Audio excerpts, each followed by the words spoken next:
Bonjour, on se retrouve cette fois-ci pour la suite de l'épisode à base de Workstation HP. Donc là devant vous avez la Workstation Z400. Je ne vous fais pas le récap de ce qu'on s'était dit avant, il suffit de voir la vidéo sur le lot d'ordinateurs HP. Donc il y avait un Z200, le Z400 que vous avez sous les yeux, et puis un HP compact desktop, donc relativement fin et plat. Donc ce que je vous avais dit à ce moment-là, c'était qu'il y avait besoin d'upgrade des machines, il y avait besoin de changer un petit peu la config matérielle et tout. Et c'est ce que j'ai fait. C'est ce que j'ai fait notamment sur ce Z400, donc qui était le plus haut de gamme des ordinateurs sur ce lot-là. Et donc je vais vous expliquer exactement ce que j'ai fait, peut-être également les difficultés que j'ai rencontrées. Et puis vous faire un peu l'état de la machine maintenant actualisée et qui est prête à fonctionner et à partir encore pour plusieurs années de fonctionnement avec moi ou avec quelqu'un de la famille ou encore quelqu'un d'autre. Voilà, ça dépendra de ce que je souhaite en faire au fur et à mesure. Donc ça sera pareil pour le Z200 et pareil pour le HP Compact que vous retrouvez dans la vidéo. Sur la chaîne sur ce sujet de trilogie, enfin de 3 machines HP plus exactement. Alors ce HP Z400, cette station de travail HP Z400, qu'est-ce que j'ai fait exactement dessus? J'ai réorganisé, comme je vous l'avais dit, la RAM, la mémoire vive, donc on peut voir qu'il y a 6 slots. Je vous rappelle les 6 slots qui sont des slots qui acceptent de la RAM ECC, puisque c'est un processeur Intel Xeon que vous avez ici, et pas Intel Core i. Donc j'avais organisé, j'avais tout un tas de barrettes que j'avais reçues avec le lot, qui étaient foutues n'importe comment. Je vous avais expliqué ça déjà dans la première vidéo.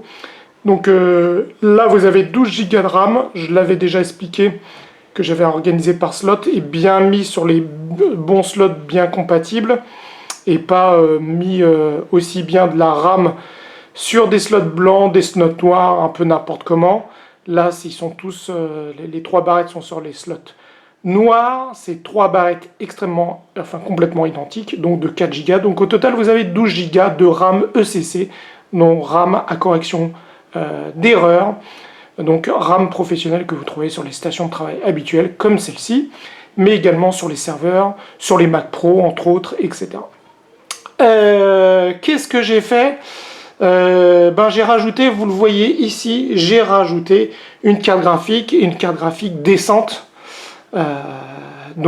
Si vous la reconnaissez, c'est une carte graphique qui a fait l'objet d'une vidéo de réparation, puisque c'est l'ATI AMD Radeon HD 6770, une de mes cartes graphiques perso. Donc il y avait le ventilo qui grinçait un petit peu, et je vous avais expliqué dans une vidéo que vous pouvez retrouver sur la chaîne, comment je l'avais réparée. Elle fonctionne du tonnerre, elle refonctionne du tonnerre, sans aucun bruit, extrêmement silencieuse. Et donc je l'ai mise carrément dans le Z400. Donc vous avez une ATI Radeon HD 6770 avec 1 Go de RAM vidéo. Je crois que c'est de tête, c'est la GDDR5. Donc c'est une carte graphique qui permet déjà de faire pas mal de choses et qui est relativement intéressante. Ce qui était bien, c'est que le Z400 avait déjà en sortie un adaptateur pour alimenter en 6 pins une carte graphique. Donc ça c'était d'origine, donc j'ai juste eu besoin de mettre la carte graphique, de brancher le petit câble ici d'alimentation 6 pins, et puis c'était parti comme en 40. Voilà. Au niveau des disques durs, là il y a eu pas mal de changements, de réorganisation. J'ai mis 2 disques durs en fait, pour être exact, j'ai mis un SSD. Donc vous le voyez ici. D'accord, je vous montrerai, je ferai un petit zoom un petit peu tout à l'heure pour que vous voyez un peu plus l'intérieur de la machine. Donc un SSD, c'est un BX500 de la marque Crucial. Rappelez-vous la vidéo qu'il y a également sur la chaîne où je déballe justement le BX500 avec un adaptateur, une baie 2 pouces et demi, 3 pouces et demi sabrantes, et de toute façon c'est tout simplement à l'intérieur. Donc un Crucial BX500 de 120 Go pour l'OS, pour le système et pour l'installation des logiciels. Et puis au-dessus vous avez quoi? Un vieux disque dur qui traînait chez moi. C'est un Hitachi de 160 Go, donc un disque dur mécanique classique, 160 Go, donc SATA 3 gigabits, et donc branché juste au-dessus dans sa baie dédiée donc, du Z400 qui permet de mettre, comme vous pouvez le voir, 2 disques durs. Vous pouvez également mettre d'autres disques durs sur les baies qui sont en frontale, qui sont plutôt des baies utilisées pour tout ce qui est lecteur CD, DVD, lecteur de carte mémoire, etc. Il suffit d'acheter un adaptateur qui coûte pas grand chose et vous pouvez mettre des disques durs supplémentaires, surtout qu'il y a beaucoup de ports SATA 3 sur la carte mère. Il y en a 6, donc il y en a encore 3 de libres sur ce Z400, donc vous pouvez vous faire plaisir. Donc voilà les changements, réorganisation de la RAM, donc avec 12 Go de RAM. Le Xeon, c'est un Xeon, donc 4 cœurs, 8 threads, 8 mégas de mémoire cache, donc pas mal du tout. Une carte graphique ATI AMD Radeon HD 6770 avec 1 Go de GDDR5 et 2 disques durs, un pour les données, disque dur mécanique classique Hitachi 160 Go et un SSD de 120 Go, un Crucial BX500. Voilà. Donc, ça supporte largement la configuration. Au niveau de l'OS, tout simplement, j'ai installé Windows 10 Pro, puisque la machine était fournie avec sa propre licence Windows 7 Pro, 64 bits. Et comme le passage Windows 7, Windows 10 est totalement gratuit, même si Microsoft ne communique pas là-dessus, c'est toujours gratuit, c'est toujours possible.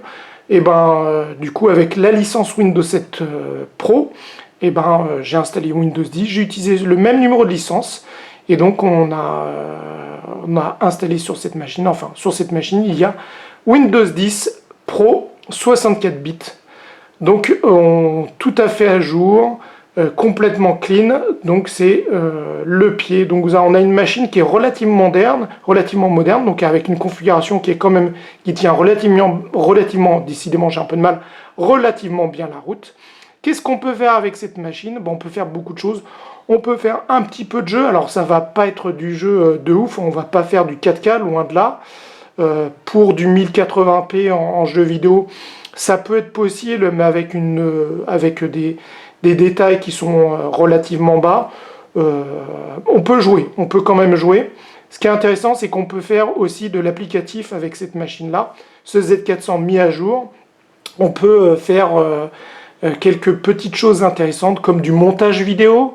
On peut faire aussi également du traitement photo sans aucun souci. Je vous rappelle, quand même, on a 4 cœurs, 8 threads, 12 Go de RAM et puis une carte graphique qui est pas mal, même si elle n'est pas toute jeune, mais avec 1 Go de mémoire vidéo, et puis avec un SSD qui carbure quand même sérieusement. Donc on peut faire un petit peu de montage vidéo. Alors on ne fera pas de montage vidéo professionnel, mais pour débuter, ou pour un youtubeur amateur comme moi, ça suffit largement, et ça fait très très bien l'affaire.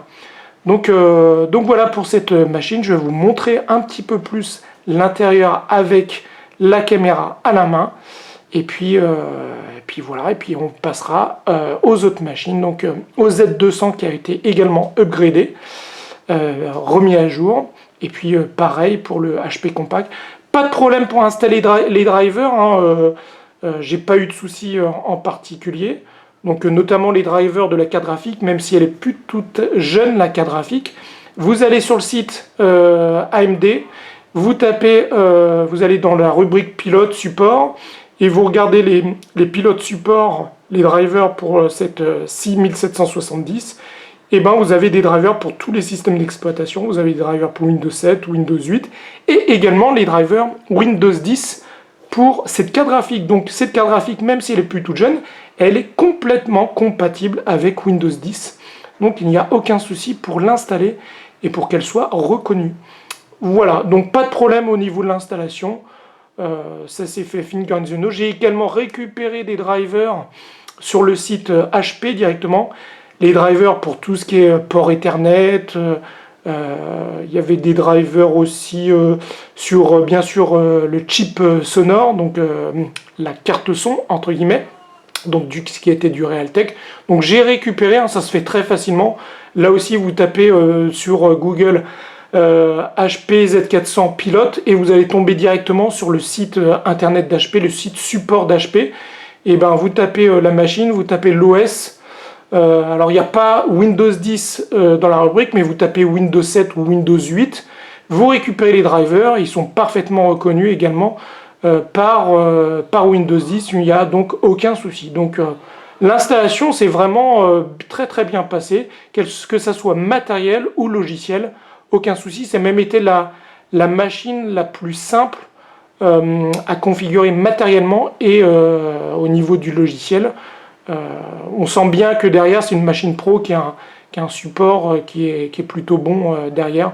Le BIOS très facile à utiliser pour configurer quelques petites choses, puisque là, pour information, la machine, et c'est pareil d'ailleurs pour le Z200, la machine quand je l'ai reçue, quand j'ai commencé à la configurer, à préparer au niveau matériel, software, et ben je me suis aperçu que dans le BIOS, les threads étaient désactivés. Donc c'est pour ça que dans Windows, je me rendais compte qu'il n'y avait que 4 cœurs, et que il n'y avait pas les 4 cœurs supplémentaires logiques qui étaient dans tout ce qui était performance, la fenêtre performance de Windows. Donc je me suis posé beaucoup de questions et en fin de compte ils étaient désactivés aussi bien sur le Z200 que sur le Z400. Donc il y a eu un léger paramétrage au niveau du BIOS, mais le BIOS HP d'origine est vachement compréhensible et vachement bien fait, donc pas de souci. Donc je vous propose de prendre la caméra à la main et de vous montrer un peu plus, en zoomant un peu plus, l'intérieur de la machine. Voilà, à tout de suite. Alors voici l'intérieur de la machine.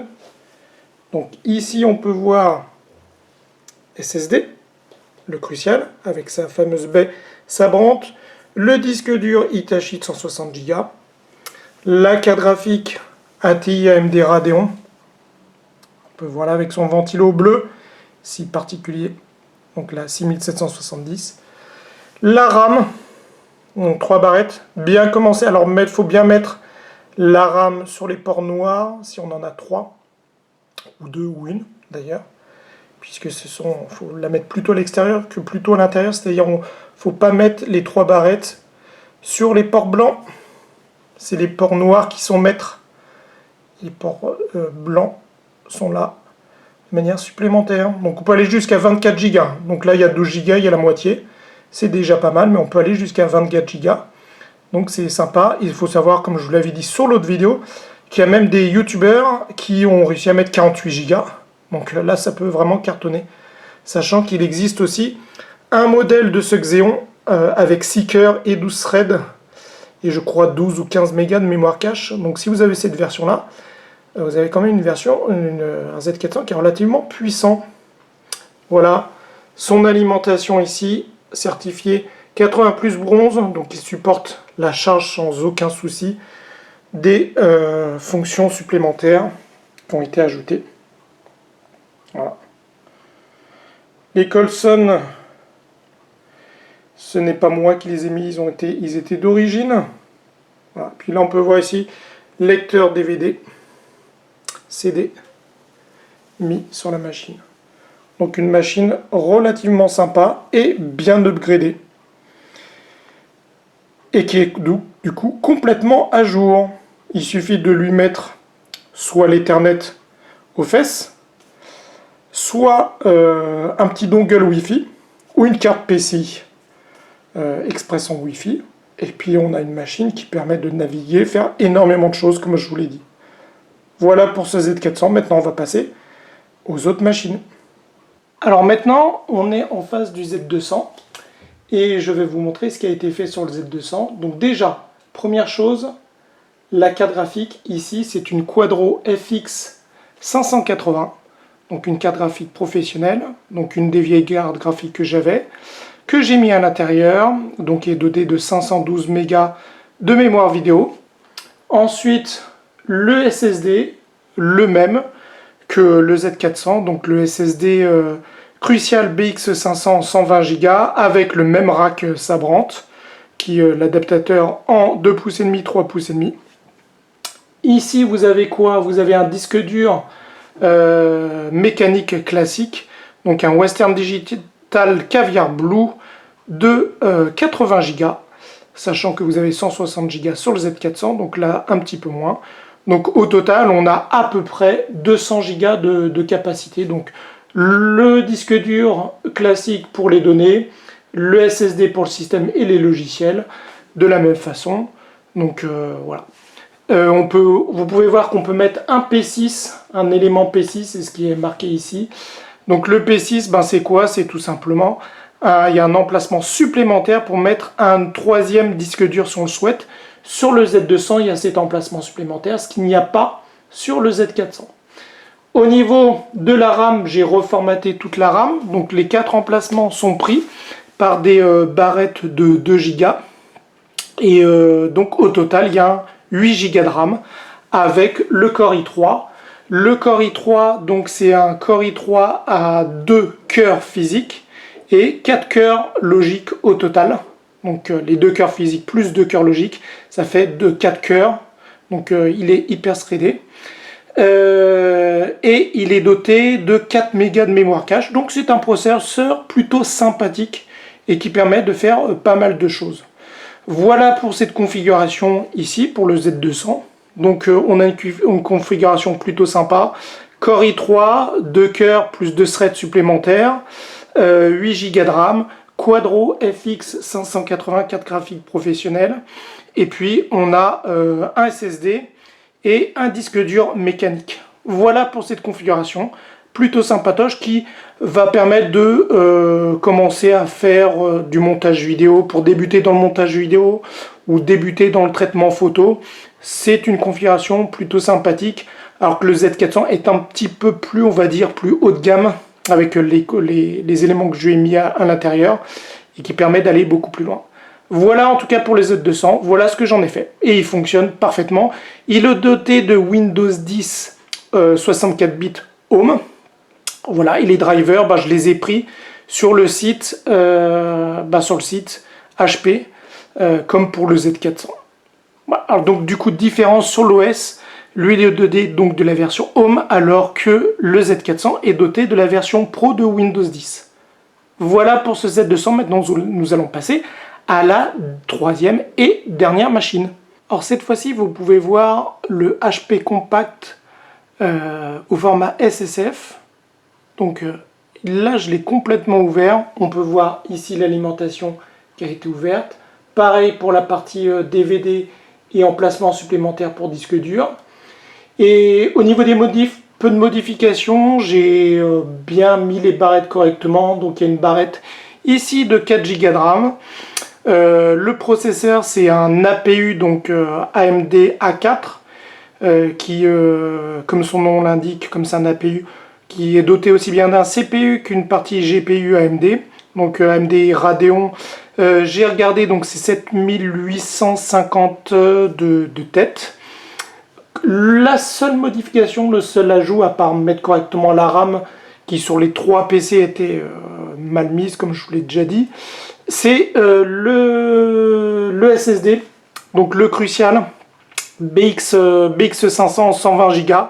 Le même que sur le Z400, le Z200, et son adaptateur, donc un adaptateur Orico, donc un adaptateur qui est différent, puisque c'est un adaptateur qui transforme véritablement le disque dur en 2,5 pouces en 3,5 pouces avec le même emplacement que les disques durs classiques en 3,5 pouces. Donc d'ailleurs le Orico, pour l'information, sur la chaîne, vous pouvez le voir, puisque je l'ai déjà déballé, avec un Crucial MX500 pour le mettre dans le Mac Pro, dans un des Mac Pro que j'ai eu l'occasion d'acheter, donc pour le mettre dans une des bêtes de Mac Pro. Donc voilà, donc le seul ajout ici, c'est ça, c'est le SSD de 120 Go avec son adaptateur. Je n'ai pas de barrette supplémentaire de RAM, mais sinon j'aurais pu mettre de la RAM supplémentaire. Donc comme là il y a une barrette de 4 Go, on peut aller au moins jusqu'à 16 Go de RAM sans aucun souci. Et c'est de la 1333 MHz de tête. Donc, ou non, peut-être la 1600 même, je crois que c'est de la 1600 MHz. Donc voilà, et puis comme vous pouvez voir, il y a des emplacements PCI Express pour mettre de la carte graphique low profile, je n'en ai pas, donc voilà. Voilà, je vais le fermer pour que vous regardiez au niveau de l'alimentation et puis de la partie DVD emplacement de disque dur, ce que ça donne. Alors comme je vous l'ai dit, vous voyez en dessous le DVD, là vous avez le lecteur DVD-CD, et ici vous avez un emplacement supplémentaire si vous voulez mettre un autre disque dur ou un autre SSD, avec un adaptateur 3,5 pouces, il n'y a aucun souci, on peut mettre un deuxième disque dur, donc on peut en faire une machine quand même plutôt sympathique et assez performante, même si sa partie CPU est un petit peu light, puisque je crois qu'elle est dotée que de 2 cœurs, non hyper threadée, mais on peut quand même en faire une machine sympa en mettant une carte graphique low profile plutôt récente, en mettant 16 Go de RAM, et puis en mettant par exemple 2 SSD, un pour la donnée, et un pour le système d'exploitation. On peut en faire une machine très intéressante. Et ce format-là, SSF, c'est très utile puisque ça peut se mettre typiquement dans les meubles télé au même endroit que des emplacements de console, puisque c'est un format très compact. Donc du coup, je vais fermer et puis on va voir ce que ça donne. Et voilà la même machine, cette fois-ci avec l'alimentation remise à sa place, le lecteur DVD pas est remis à sa place, et on peut voir qu'on ne voit plus grand-chose. Vu le format compact, c'est normal. Donc le SSD bien caché en dessous, la RAM pour avoir accès, c'est aussi caché en dessous. Il n'y a que les ports PCI Express qu'on peut voir et qu'on peut faire des petites choses dessus assez facilement. Voilà pour cette machine. Voilà pour les 3 machines ce que j'en ai fait. Donc je me suis amusé à les upgrader, à les réorganiser, à leur mettre Windows 10, puisque en plus cette machine là est dotée de Windows 10 Pro 64 bits, donc ça en fait une machine intéressante. Donc les 3 machines sont correctement configurées. Cette machine là est plutôt pour du multimédia ou de la bureautique qu'autre chose, sauf si on la blinde d'éléments supplémentaires. Voilà pour cette vidéo d'upgrade qui était la suite du déballage et de la revue des 3 machines lorsque je les avais achetées, et elles fonctionnent parfaitement à la perfection. Elles sont plutôt, comme vous pouvez le voir, assez nickel à l'intérieur. Et puis en les upgradant, voilà ce qu'on peut faire en fait. Quand on a 3 vieilles machines, on peut en faire des choses relativement sympas avec un petit budget, en mettant du SSD, un petit peu plus de RAM, en recherchant des cartes graphiques qu'on a, soit d'occasion, soit qu'on a dans son tiroir. On peut en faire des machines plutôt sympathiques et qui peuvent encore rendre bien des services, même relativement puissantes, pour faire des choses intéressantes comme du montage vidéo et du montage ou traitement photo. Voilà, et ben on se retrouve pour une prochaine vidéo. Au revoir.